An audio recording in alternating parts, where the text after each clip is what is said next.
Have you ever wondered why they still haven't let you go even after finding someone new, after swearing hatred, after doing everything to prove that you no longer matter?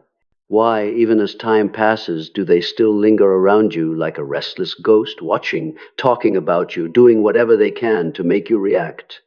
The answer is not love. It's something far more obsessive. Reflection.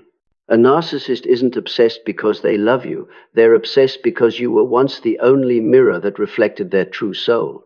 They've spent their entire lives wearing the mask of perfection in a world where worth is measured by admiration, power, and control. But when they met you, the super empath, radiant with authenticity and the ability to see through illusion, something inside them began to tremble. You didn't see them through fantasy. You saw them through truth.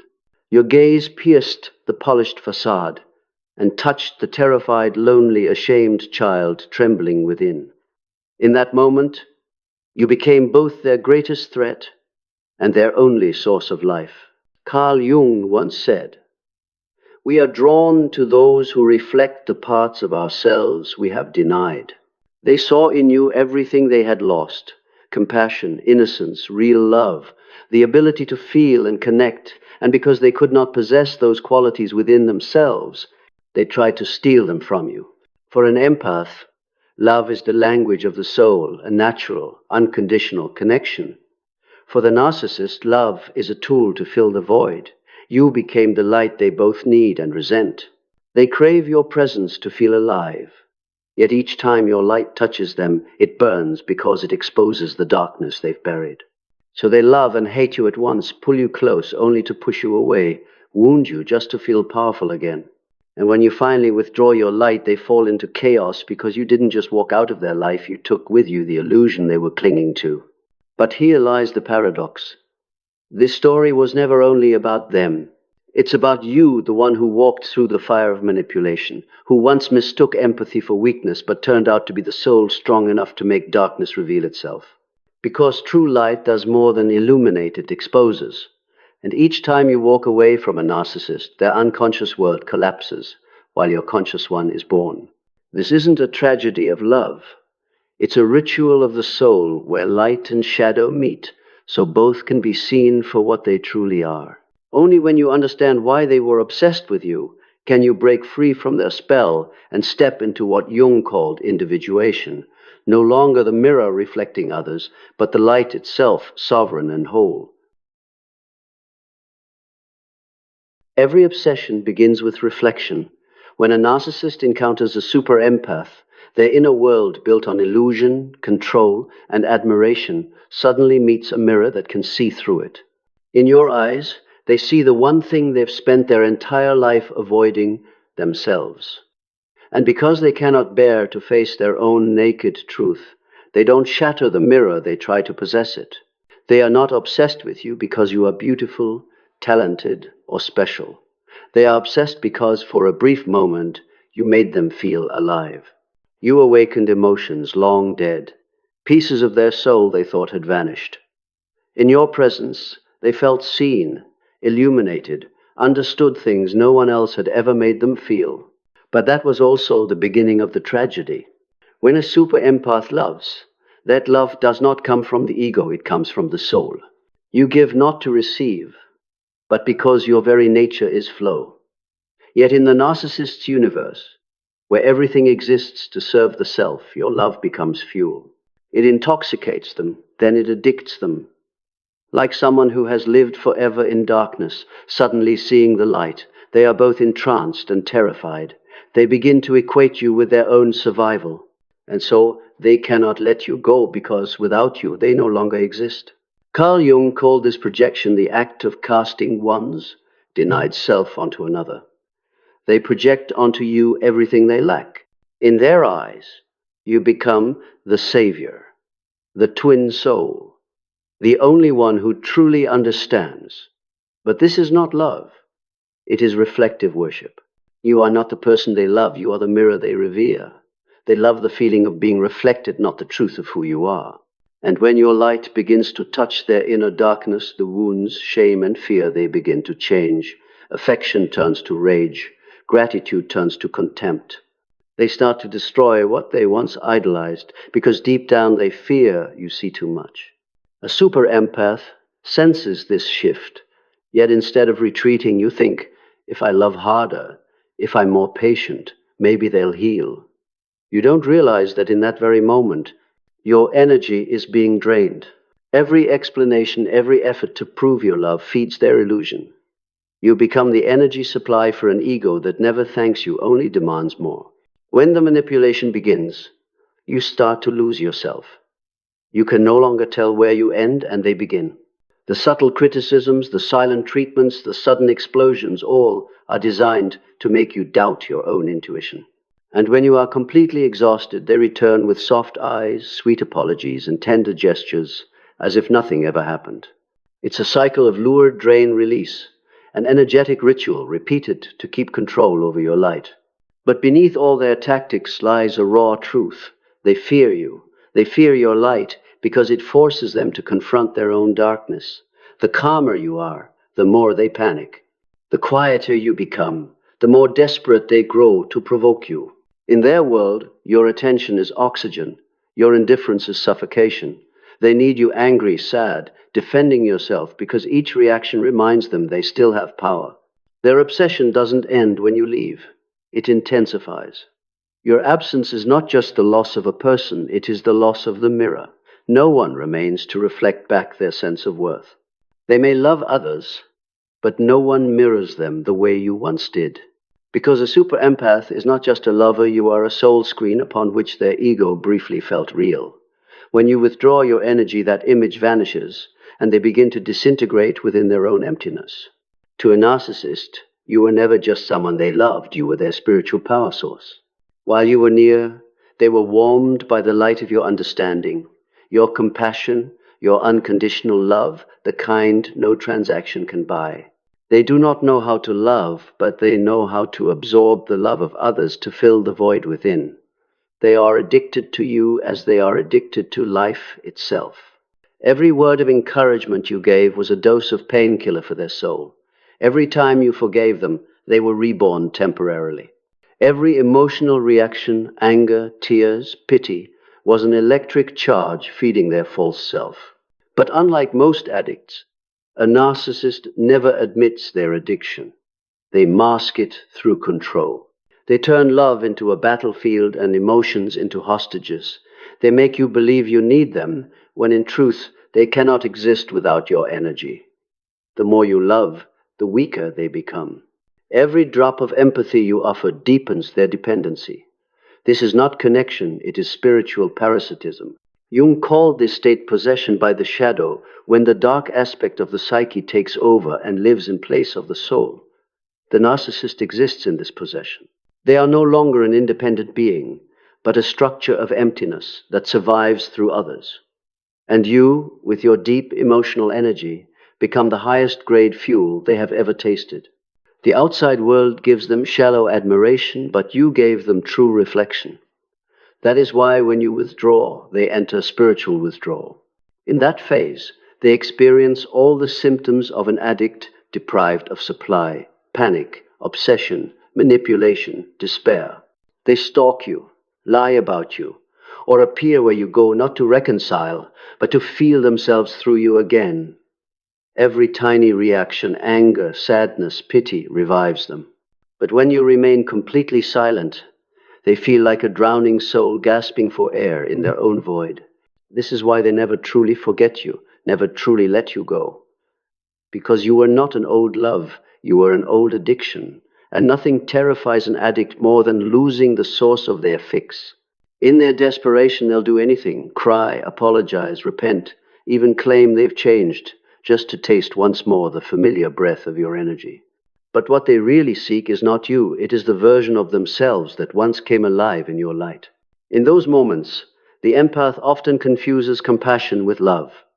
You see their pain, and the savior within you awakens. You want to help, to believe you can make them better. But that is the twin addiction. They are addicted to your light, and you are addicted to being needed. You don't realize that every time you return, you are fueling the very sickness you're trying to heal. When the super empath finally understands this, the true turning point begins. You realize that love is not about endless giving. It's about knowing when to stop, when your energy is being exploited. You learn that your silence is the strongest medicine, because silence forces them to face their darkness without a hiding place. The addiction ends only when the supply stops. And in that moment, your true power is revealed. You don't have to do anything. You simply have to reclaim your energy. When the light stops shining, the darkness loses its shape. When you stop saving, they are forced to meet the part of themselves they've always fled. And that moment when you are silent, when you no longer react, when you choose peace over proving, is when their obsession reaches its peak. But for you, this is the beginning of freedom. From their addiction, you learn to detox from your own, from the need for validation, from the habit of saving others, from the illusion that love can change souls not yet ready to face the truth. At a certain point, the truth can no longer be hidden. The mirror they once worshipped begins to crack, and when the mirror cracks, the illusion shatters. In their eyes, you no longer reflect the radiant image they once mistook for themselves. You begin to change quieter, more aware, no longer reacting as before. You stop falling into the anger trap, stop over-explaining, stop enduring just to keep the peace. All their manipulation tactics suddenly lose their power. And for the narcissist, that is a true earthquake. They haven't just lost a person. They've lost the magic mirror that kept their false self alive.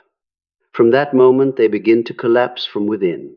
Carl Jung once said, "No one can look into their own darkness and remain whole." And for the narcissist, you are the one who made them do exactly that, even though you never intended to. When you withdraw your light, their shadow has nowhere left to hide. They begin to feel the emptiness, fear, and shame they've been running from all their lives. That's why they spiral into madness. They panic, manipulate, weep, then attack, all in an attempt to pull you back. They are not fighting for love. They are fighting to restore the illusion of self. Their existence depends on being seen through your eyes. When you no longer look, they fall into narcissistic collapse. This collapse isn't merely emotional, it's the breakdown of their entire psychic structure. Without a source of supply, the false self begins to melt. And in that panic, they try to recover the lost image. They'll start to imitate you, dressing like you, speaking like you, even chasing the things you love. Not because they admire you, but because they are desperately trying to absorb your energy to survive. Yet what they copy is only form, never essence. They can mimic the voice of light, but they can never create real light. For you, this stage brings both pain and illumination. You watch them cling, beg, even kneel, and your heart trembles, because deep down you are still empathic. But now you begin to understand that compassion cannot coexist with self-destruction. Every time you return, you only delay the moment they must face themselves. And no one can heal while refusing to look in the mirror. When you finally walk away, you feel a vast emptiness, not just from losing them, but from losing your old role, the savior, the understanding one, the only one who could endure them. Yet within that emptiness, something miraculous begins. You realize that from beginning to end, this story was never about them seeing you, it was about you seeing yourself. The shattered mirror becomes a symbol of awakening. As the fragments fall, you are no longer hypnotized by their image within you or yours within them. You begin to see both the light and the shadow inside yourself, the kindness and the rage, the empathy and the need for protection. And that is the moment you enter individuation, the process Jung described as the soul becoming whole by integrating all that was once denied. Now, your love is no longer unconditional rescue, but conscious love. You no longer need anyone to reflect your worth.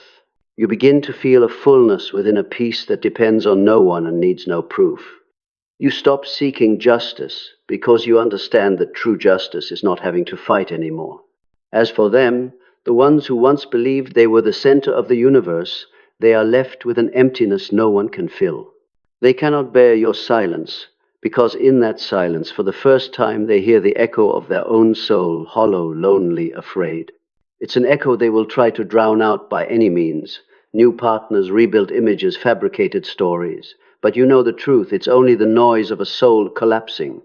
While they fight to save their ego, you are saving your soul. While they cling to illusion, you are returning to truth. And when you remain calm amid the chaos, when you no longer react to their old tricks, you have crossed to the other shore where light is no longer a weapon, but the natural state of being. Awakening doesn't happen in a burst of glory, but in the stillness after destruction. When the storm passes, when you no longer explain, no longer hold on, no longer hope they'll change, you stand among the ruins of delusion and realize something within you has profoundly shifted. You are no longer the one who begged, who believed love could save every soul. A part of you has died, the part that always needed to be understood, accepted, seen. But from that death, something new is born, awareness. Carl Jung said, "One does not become enlightened by imagining figures of light, but by making the darkness conscious." And that is exactly what has happened to you. You no longer see their darkness as the enemy. You see it as a mirror reflecting your own, the parts that once feared, once longed for recognition, once believed love was only valuable when it hurt. In realizing that you too once depended on being needed, you free yourself from the unconscious cycle of the empath. This awakening is not gentle. It comes with loneliness, emptiness, and moments of disorientation. You walk through the old world, no longer recognizing yourself. You no longer want to save anyone, yet you're still learning how to simply be. But in that stillness, you begin to hear the voice of your soul again, the voice you once drowned out with the noise of pleasing others. That voice does not shout or judge. It whispers, "Now, come home." And you begin to return not to them, but to yourself. To the parts you once rejected for being selfish or cruel. You realize that anger is not evil, it is the sacred boundary that protects the soul. You understand that saying no is not guilt, but an act of mature love. You see clearly that compassion cannot exist without boundaries, and true kindness must sometimes be wrapped in steel. This is the stage Jung called individuation, the journey toward wholeness.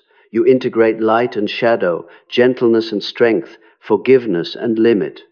You no longer fear being too much, too sensitive, or too powerful, because you understand. You did not come here to please anyone. You came here to embody truth. When that truth awakens within you, the narcissist can no longer touch you, not because you've become cold, but because you've become transparent. There's no longer any place for manipulation, because there's no longer a part of you that needs to be proven.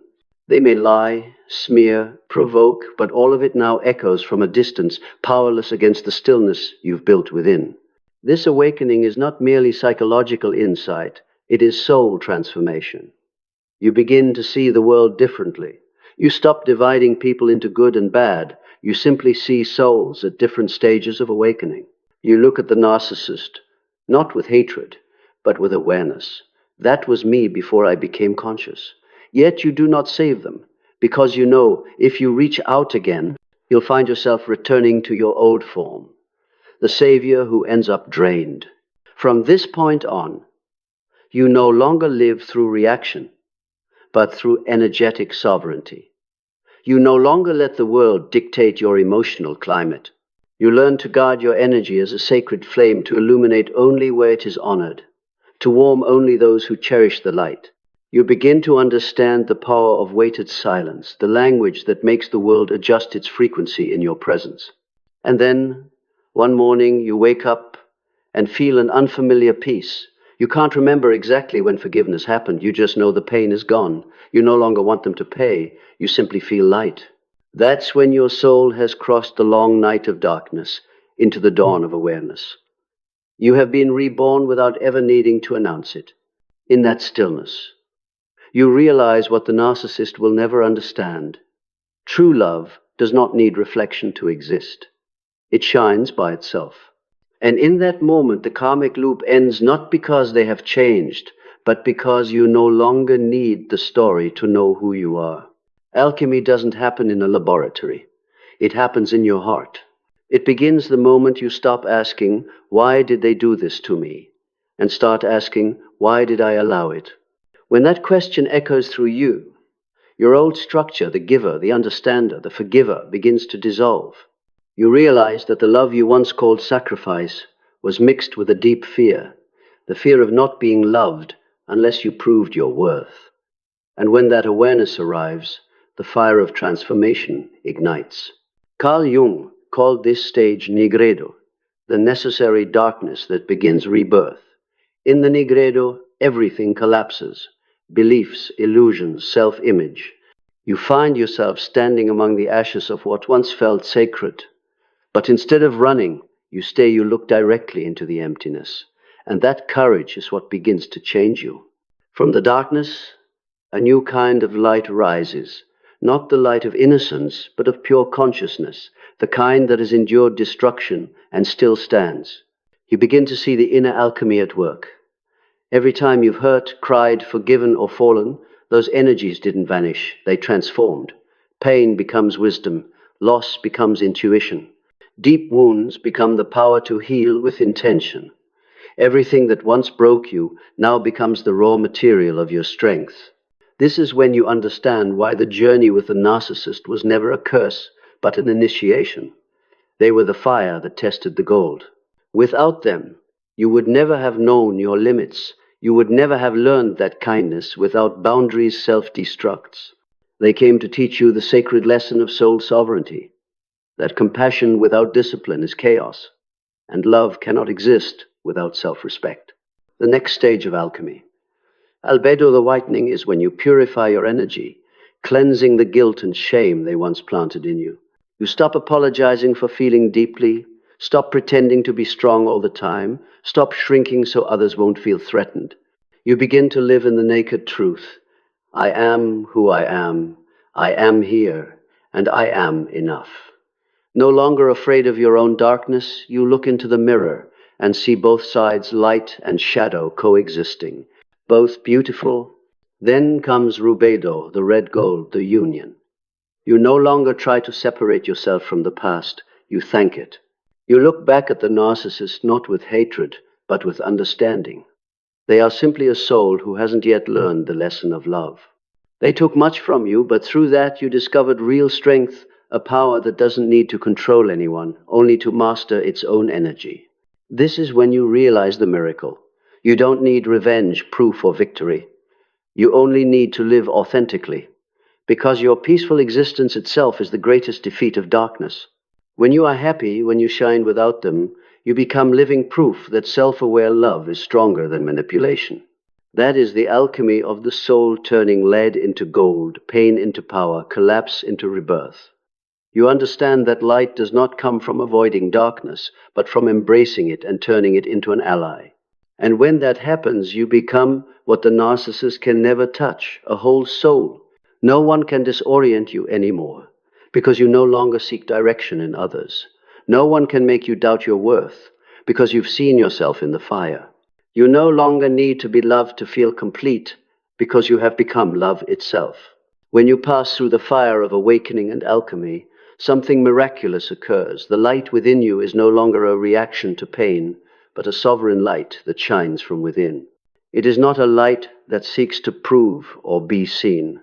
It is presence calm, steady, untouchable. Others may love or hate you, praise or reject you, stay or leave, but you remain yourself. No longer swayed, no longer needing to become anything to be loved, no longer searching for a gaze to confirm your existence. This is the final stage Jung called self-realization, when you become the embodiment of your own soul. You have walked through the darkness. Let the fire burn the ego away, and now you return as a torch that knows it is burning. The I that once feared, once begged to be seen, has dissolved into the vast self, where there is no need to control, only to exist in truth. When you reach this state, the narcissist can no longer touch you, not because you avoid them, but because you have risen beyond the frequency where they exist. Those who operate through control, manipulation, and emotional reaction can only hurt you when something within you remains unseen. But now you have seen it all. You have looked into both your darkness and your light, and therefore there is nothing left for them to exploit. Your silence is no longer a wall of defense. It has become sacred space. It no longer carries the tone of anger or punishment, but of conscious choice. I no longer participate in your reality. When you choose silence, you are not lowering yourself, you are withdrawing your energy. You don't resist, don't explain, don't try to make them understand. You simply remove yourself from the game. And in that very moment, their entire matrix of power collapses. Because for the narcissist, power never comes from within. It comes from controlling the reactions of others. They live through reflection. But when you stop reflecting them, they dissolve into nothingness, left alone in the very darkness they once projected. Meanwhile, you once drained and dimmed begin to shine with unshakable radiance. Your light is no longer the kind light of sacrifice. It is a light of discernment, a light that knows who is worthy of touching your energy and when to give, when to keep. At this point, you are not merely healed, you are transformed. You no longer need to tell the story of the narcissist because they are no longer the center of your memory. The story has completed its purpose. It was the trial, the forge, the fire that revealed the precious metal within your soul. And as you step out of the ashes, you realize the deepest truth, that every wound was a lesson designed to help you remember your true power. Now, you are the sovereign light. The light that depends on nothing, begs for nothing, reacts to nothing. This light does not need to be explained in words. It is felt through energy. You walk into a room, and your presence alone shifts the frequency around you. You no longer need to preach or heal anyone. You only need to be, and that is enough to awaken those ready to see. When the narcissist sees you in this stage, they no longer recognize you. You were once their source of energy. Now you are the mirror of something they can never touch, a free soul. And that freedom terrifies and fascinates them at the same time, but you are no longer a victim of their gaze. You understand that your presence alone forces them to face themselves without you having to say a single word. You have become living proof of Jung's timeless truth. No one becomes enlightened by imagining figures of light, but by making the darkness conscious until it no longer frightens you. You have done exactly that. You faced it. You burned. You broke. And then you were reborn. You are proof that even after narcissistic abuse, the human soul can rise again brighter, stronger, and more compassionate than before. But this time, your compassion has boundaries, your love has awareness, and your light has sovereignty. From here, you no longer search for someone to understand you, because you already understand yourself. You no longer prove your worth through forgiveness, because you know that your worth was never something anyone could take. And you no longer return to the old story, because you have written a new chapter 1 where you are both the storyteller and the guiding light for other souls walking through the same darkness you once endured. They will look at you and realize, if you could do it, so can they. And in that moment you are not only free, you have become the lighthouse. Your light no longer serves a relationship. It serves the evolution of consciousness itself. That is the true destination of the journey, not defeating the narcissist, but mastering yourself. Not destroying the darkness, but integrating it. Not becoming perfect lights, but becoming honest lights, the kind that illuminates without burning, loves without binding, and exists without needing control. That is the sovereign light, the light of a soul that has remembered. I was never weak. I simply never knew how powerful I truly was. In the end, when every mask has fallen, when the games of manipulation, control, and counterfeit love have turned to ash, only two souls remain, one terrified of its own darkness, and one that has learned to face it without trembling. That is the difference between the narcissist and the super empath. One needs reflection to exist, while the other has become the very light they once sought. The real reason the narcissist is obsessed with you was never love. They are obsessed because in you they see the soul they once lost. Your kindness reminds them of the humanity they buried alive in order to survive. Your silence forces them to hear the echo of the emptiness they've been running from their whole life. And your freedom reveals to them a devastating truth, that they have never truly lived. That is why they can't forget you, because you are living proof of what they never dared to face, the truth. But for you, this journey was never a curse, it was a birth. You have learned that kindness cannot save anyone if it requires losing yourself. that love cannot exist without boundaries, and that light is no longer naive, it is conscious power. You have passed through the negredo of the soul, the darkness, the breaking, the loss to reach the albedo of awareness and the rubedo of rebirth. You are no longer the empath who is drained. You are the one who has integrated compassion with strength. Carl Jung once said, "When you become conscious of your own darkness, you become whole." And you have done exactly that. You have seen your own weakness, fear, and vulnerability, and instead of rejecting them, you have embraced them. In that moment, you no longer needed anyone to see you, because you finally saw yourself. The narcissist is obsessed with you, because you represent what they can never have: a soul that has mastered its own shadow. They want to feed on that light, but this light cannot be taken, because it does not come from the outside. It is sovereign light born from a soul that dared to walk through hell and return with its compassion intact.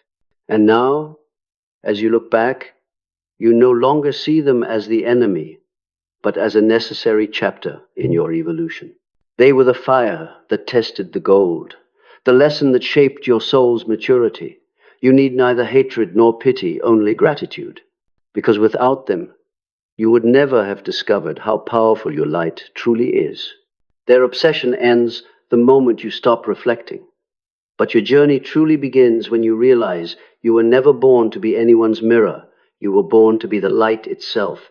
And that light, once awakened, never fades.